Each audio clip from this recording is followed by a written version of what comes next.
आप देख रहे हैं डर की जानकारी। तो दोस्तों, ये कहानी का भाग 2 है। अगर आप भाग 1 देखना चाहते हैं तो डिस्क्रिप्शन में लिंक है, जाकर देख सकते हैं। तो चलिए ये कहानी शुरू करते हैं।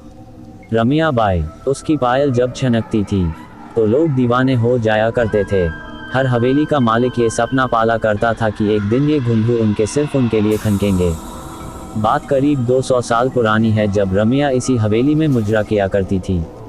रमिया के दीवानों की फहरिस्त में इसी इलाके के 2 सगे भाइयों का नाम भी शुमार हुआ करता था, जो तकरीबन हर शाम उसी के पास गुजारा करते थे। मगर रमिया उस बला का नाम था जिसकी खूबसूरती और हुनर के आगे क्या रिश्ते और क्या नाते, पल भर में बिखर जाते थे। और यही हुआ उन दोनों भाइयों के साथ भी। रमिया को लेकर दोनों इस कदर जज्बाती हुए कि एक दूसरे की ही जान के दुश्मन बन गए।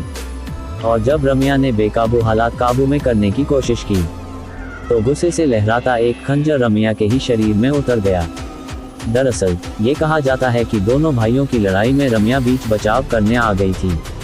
वो चाहती थी कि दोनों में खून खराबा ना हो, लेकिन हुआ इसके ठीक उलट। खून तो हुआ, लेकिन उन 2 भाइयों में से नहीं, बल्कि रमिया का, जिसका कोई कसूर नहीं था। अगर कोई कसूर था तो वो उसकी खूबसूरती की, कसूर था तो उसकी दीवानगी, और कसूर था कि उसकी मचकती कमर और बलखाती चाल की, जिस पर वहां से 7 कोस दूर तक वाले भी खींचे चले आते थे। लेकिन आज उसी खूबसूरती पर 2 भाई ऐसे टूटे कि आपस में ही भिड़ गए और खंजर रमिया के सीने में घुस गया। वो खंजर बहुत गहरा जख्म छोड़ गया था। जिंदगी की सांसें उसकी टूटी हुई पायल के घुंघरुओं की तरह बिखरती जा रही थीं। मौत दस्तक दे चुकी थी, और फिर रमिया के साथ ही नाच गाना मस्ती ठिठोली सब कुछ खत्म हो गया था उसकी मौत के साथ ही। और ये मौत इस हवेली पर बहुत भारी पड़ी।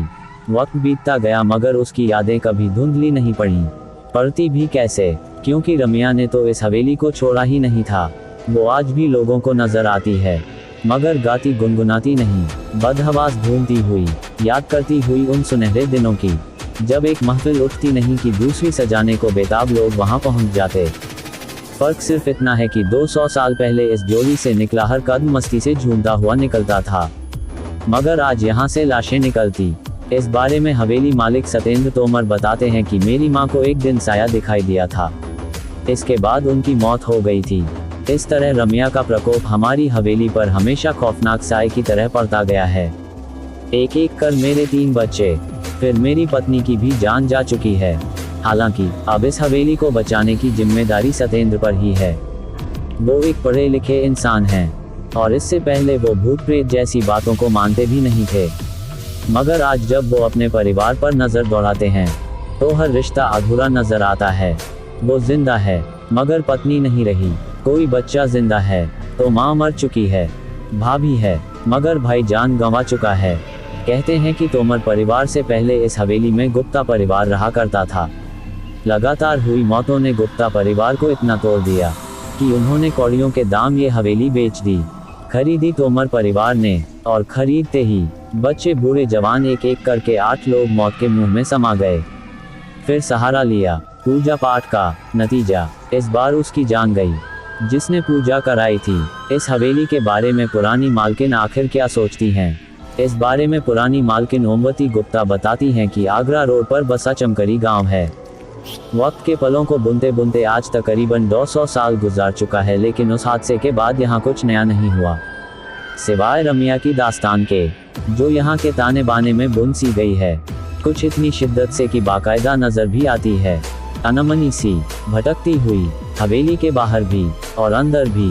नतीजतन इसके मालिकान इसे बेच देना ही बेहतर समझते रहे। यही वजह है कि आज इस हवेली में किसी के चेहरे पर रौनक नहीं नजर आती। बच्चे गुमसुम से रहते हैं, बड़े जैसे बस जिंदा हो, घर घर सा नहीं लगता, और लगे भी कैसे, क्योंकि घर ने उन्हें कभी अपनाया ही नहीं। अलबत्ता छीना जरूर उनके तमाम अपनों को। अचानक रमिया का सच क्या है हम नहीं कह सकते। हाँ, इतना जरूर कह सकते हैं कि यहाँ रहने वाले दोनों परिवारों में बेहिसाब बेवजह मौतें हुई हैं।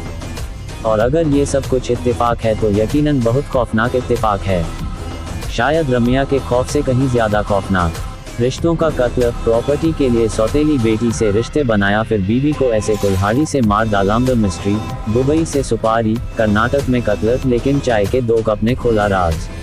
तो दोस्तों ये कहानी यही समाप्त होती है। अगर वीडियो अच्छा लगा हो तो वीडियो को लाइक करें और चैनल को सब्सक्राइब करें। धन्यवाद।